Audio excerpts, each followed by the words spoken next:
سلام و ارادت در 4مین برنامه کد به کد از استودیو بورس 24 در خدمت جناب آقای دکتر محمود رضا خواجه نصیری هستیم از پیشکسوتان بازار سرمایه و مدیر اسبق نظارت بر بورس ها و بازارهای سازمان بورس و خبره بازارهای مالی. آقای دکتر خواجه نصیری، خیلی خوش آمدید به برنامه کد به کد بورس 24. من هم سلام دارم خدمت شما و همه دست‌درکاران و بچه‌های بورس 24 که همیشه به نوعی تلاش داشتن که این فضای رسانه بازار سرمایه رو زنده نگه دارن و همچنین به همه بچه‌هایی که از بازار و فعالان بازار من رو دارن تو این برنامه میبینن. خب بریم سراغ اصل مطلب و سوالات زیادی که از شما داریم. خب به هر حال خیلی از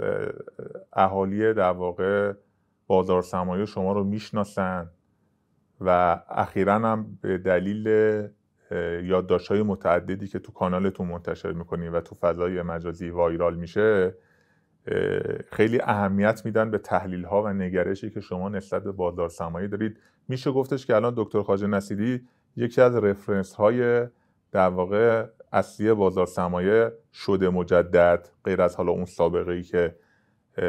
مربوط به دهه 80 و در واقع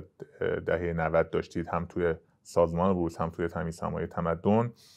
این حضور مجدد شما تو فضای مجازی باعث شده که خیلی‌ها این مومنتوم اخیر بازار سرمایه رو نسبت بدن به شما، یعنی یک بخشیشو. مثلا من شنیدم که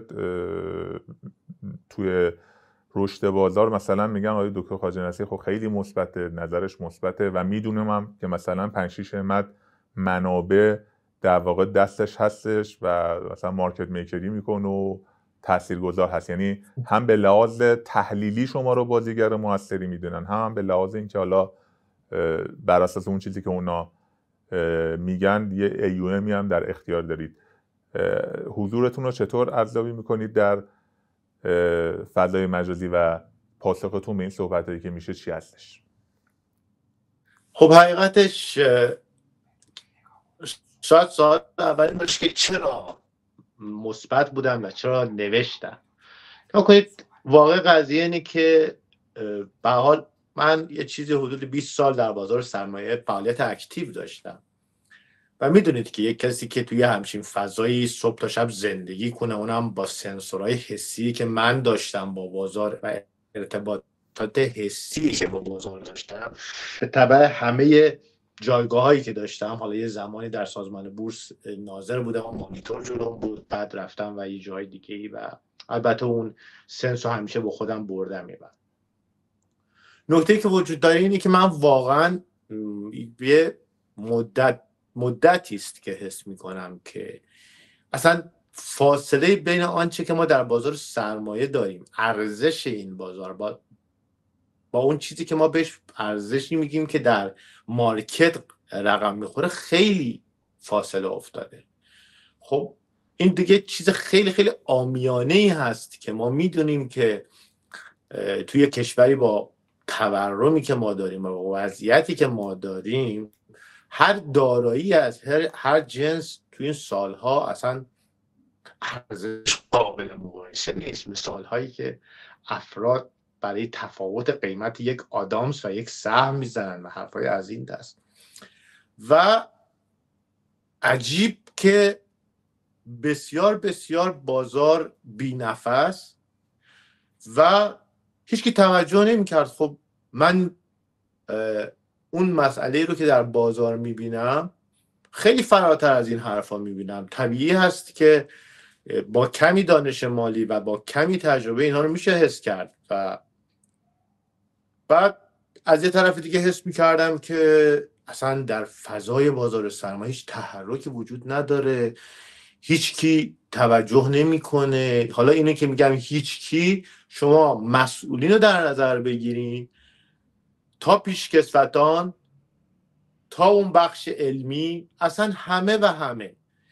و تا هم میخواد صحبت بشه یه سری ریسک پشت سر هم، ریسک این ریسک اون، مسئله فلان، و در کنار اون مسائل دیگه‌ای که مطرح میشه، مثل این که مثلا اعتماد سالها از بین رفته، نقدینگی نمیاد، چه میدونم وغیره. اوکی، همه اینا درست، اما نباید حرف بزنیم، نباید صحبت کنیم، نباید درباره این بازارمون حرف بزنیم، نباید آنچه که به ذهنمون میرسه رو بگیم. و خب به هر حال حس کردم که شاید واقعا هم انتظار اینو نداشتم که بخواد اینقدر تاثیرگذار باشه، ولی حس کردم که بذار بگم. به هر حال یه مسئولیت اجتماعی حس میکنم شاید که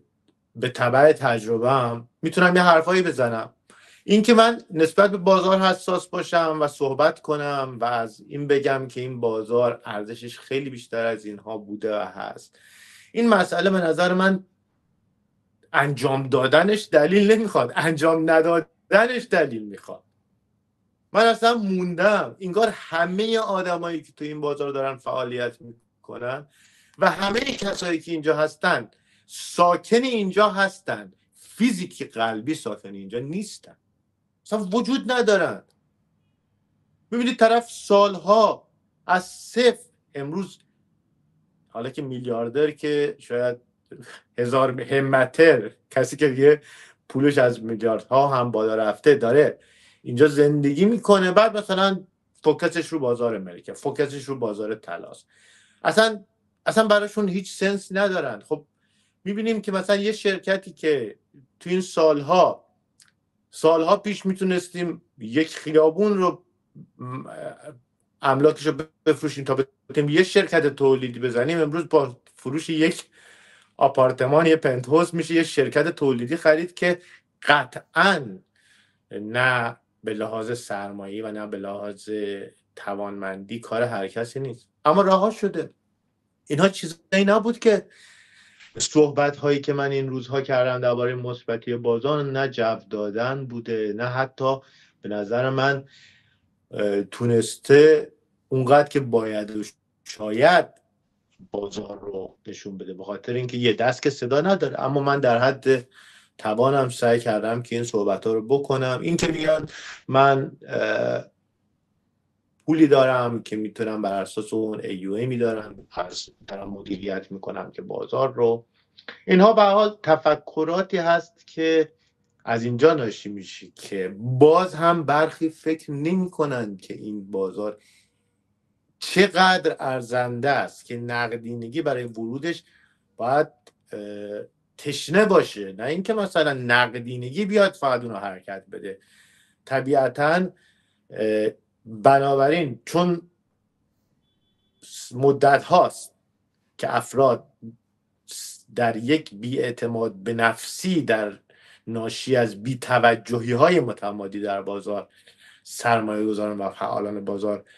قرار گرفتن، به جای اینکه ما یه دارایی داشته باشیم تو جیب خودمون بگیم میارزه و اگه کسی بخواد بخره باید همشو بذاره تا بتونیم ما اینو بهش بدیم، فکر میکنیم که اون کسی که پولشو میذاره و این دارایی ما رو به ثمن بخس میخواد بخره، اون داره سر ما منت میذاره و اون میخواد بازار ما رو رشد بده. واسه همین این تفکر این که حتما منابعی باید بیاد از یه جایی و یه نفری تو این بازار، خود بازار و خود پتانسیلی که در بازار هست فعلا حداقل در این مقطع به تنهایی از بعد بنیادی و ارزشی اینقدر زیاده که صاحبان سرمایه باید برای ورود به اون تو این مقطع صف بکشن و بازار با محرک های نقدینگی، اگه بگیم آقا فلانی این پول آورده و این باعث مثبت شدن بازار شده، یعنی با خروج اون پول هم بازار ارزشی نداره. ولی خب چه این طوری وجود نداره. من سعی کردم که در صحبتام